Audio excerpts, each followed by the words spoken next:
Hi, my name is Melissa Khadivi. I go to St. Andrews Episcopal School in Ridgeland, Mississippi, and I'm applying to be part of the USA World Schools International Debate Team. This is my second video for application, which is mimicking the third speech in a real World Schools debate round. It's on the motion, this House will require individuals to pass a political general knowledge test in order to vote. I've been asked to, before my speech, start the video with a list of 3 anticipated prop and op arguments. So here they are. 3 anticipated propositional arguments would first be that political general knowledge tests force informed electorates and shape election outcomes for the better. Second, that forced competency in tests will result in improved democratic legitimacy and improved democratic institutions as a whole. And finally, that the implementation of these tests would reduce the influence of political elites and special interest manipulation. 3 anticipated oppositional arguments would be voting as a fundamental democratic right that shouldn't depend on passing a test or face any barriers whatsoever. Second, that the implementation of these tests would create a governance burden and administrative complexity that could result in system breakdown. And finally, the political tests are vulnerable to bias and abuse that could have harms that compound for decades. I'm going to be choosing the oppositional side of today's debate, although all these arguments are important, but I'll be going over all 6 arguments in the speech that I actually give. This is just a little overview of what each argument is before I actually begin. So this speech is going to be 7 to 7.5 minutes long in length, and I can start it when I start my timer on my first word. For generations, governments stood at the doors of democracy with a literacy test in their hands, claiming it would create a more informed electorate. Yet history remembers these tests not as tools of education, but of exclusion. Today, Proposition asks us to trust governments with the power to decide who is knowledgeable enough to vote. As the opposition, we proudly say no, as we oppose that this House will require individuals to pass a political general knowledge test in order to vote. In today's speech, I'll refute the proposition's 3 substantive arguments before reiterating the 3 oppositional arguments that our first speaker has set up, before doing some weighing of worlds. But first, let's start with the proposition. Their first overarching substantive argument is that political general knowledge tests will force a more informed electorate in elections, ensuring people actually know the candidates that they're voting for. But there are 2 issues with this. First, political general knowledge tests don't ensure that you know about specific candidates or policies. People can pass these tests and still vote based on partisanship or misinformation rather than looking into the specifics. And second, the proposition argues that people will permanently become more informed voters. But even if the test increases political knowledge at one point in time, that knowledge is often superficial and temporary. People will study to pass, and the proposition will shape a population great at taking tests, but not necessarily better at making informed voter decisions. Better implementations of long-term political education would solve for the harms of the proposition much better than some arbitrary test. But the second overarching argument of the substantive layer for the proposition is that forced competency in these tests will result in improved democratic legitimacy. But there's 3 key issues with this argument as well.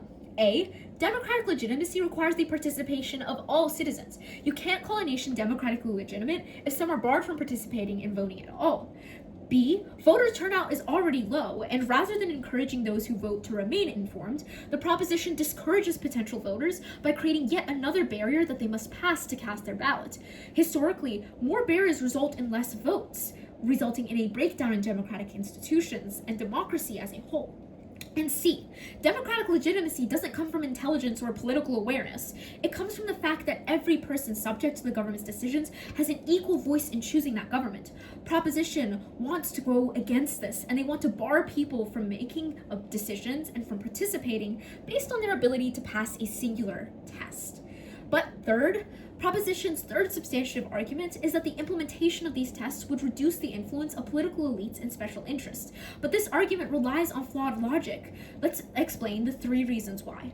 A, they argue that the test will mitigate the effects of propaganda, but political knowledge tests only measure static factual recall, not media literacy or critical thinking. People can memorize facts and still be vulnerable to propaganda. B, instead of reducing elite influence, this motion concentrates it in the hands of whoever designs the test.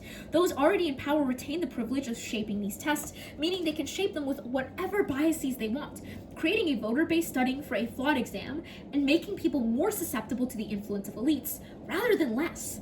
And C, The correct response to misinformation is better education, not restricting who can participate in democracy. Proposition tries to solve manipulation by narrowing democracy, but they don't remove propaganda or misinformation. They simply concentrate power in fewer hands while excluding the people who are meant to be protected. Now, I will reiterate the opposition's 3 substantive arguments. Our first one was that voting is a fundamental democratic right, and rights shouldn't depend on passing a test. There were 3 layers of analysis here that I'll reiterate. Layer 1 was conditionality of rights. Voting is a fundamental democratic right and not a reward for knowledge or education. The proposition sets a precedent that justifies a world where we may have to prove how deserving we are of exercising rights far beyond voting. The proposition argues that since anyone can pass these tests, it's not restricting rights. But there are a few issues with this argument.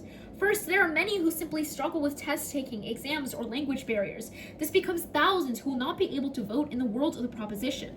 But second, even if every person was able to pass these tests on a guarantee, it's still an additional barrier to accessing a right, when by definition, rights should have no barrier to access in the first place. But layer 2 in our argument here was citizen representation. Every citizen must live under the laws, taxes, and policies created by elected officials. And so, every citizen should have a say in these outcomes. Proposition has provided no key argument in response to this. Layer 3 was democratic legitimacy. The legitimacy of democratic governments comes from broad participation and equal political voice. When governments begin dictating which citizens are qualified enough to vote, election outcomes become less representative of the population as a whole.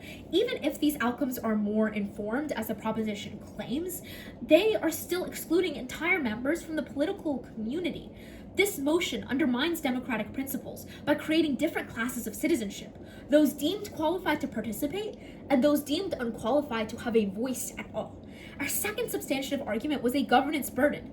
Layer 1 was administrative complexity. Implementing a political general knowledge test would irrefutably require someone to create the tests, a grading system, distribution efforts, and secure testing systems, all of which would become incredibly costly, both in money and overall government resources. Which leads us to layer 2 on this argument, which was resource diversion. The proposition diverts significant government resources away from other institutions, causing potential backlog, leading us to layer 3, systemic inefficiency. The electoral system would become slower, more costly, and less efficient. The proposition argues that this wouldn't happen, but this is historically untrue. Federal courts are already clogged, Congresses are slow, and our institutions are already inefficient enough. Let's not add another layer of administrative complexity and another responsibility that we know they can't fulfill. But our third substantive argument on the opposition was that political tests are vulnerable to bias and abuse. There were 3 layers of analysis on this argument. Layer 1 was bias in test design. Someone has to decide what counts as political knowledge in the first place, what institutions, events, or people are necessary. Proposition argues that these will be neutral, but even if there's no malicious intent in shaping these tests, those designing the test will inevitably embed their implicit assumptions, meaning that these tests can never be truly neutral. Layer 2 was a disproportionate exclusion of marginalized groups. In the current state of political polarization, it is likely that political actors will attempt to shape these standards in ways that advantage some groups over the others. The proposition fails to take into account the reality of the situation. History demonstrates the danger of granting governments this power. Literacy tests in the US were justified as objective measures of civic competence, but disenfranchised Black Americans disproportionately. Once the government is given the authority to decide who is knowledgeable enough to vote, that authority has historically been used to exclude racial minorities from political participation. Layer 3 was long-term political abuse. Once governments possess the power to determine who's qualified to vote, they gain an incentive to manipulate that power. Tests become more difficult and new requirements are implemented. The danger is not just today's test, but the precedent that governments may decide what citizens are worthy of political participation at all in the future. The proposition's world denies thousands of citizens their rights to vote, phasing their voices out from important elections and disproportionately affecting marginalized groups. The opposition's world preserves the fundamental democratic principle that political rights are unconditional and universal, and ensures that every citizen, regardless of education, retains an equal voice in the decisions that govern their lives. It is our moral obligation to go with the opposition. That was 7 minutes and 30 seconds in length.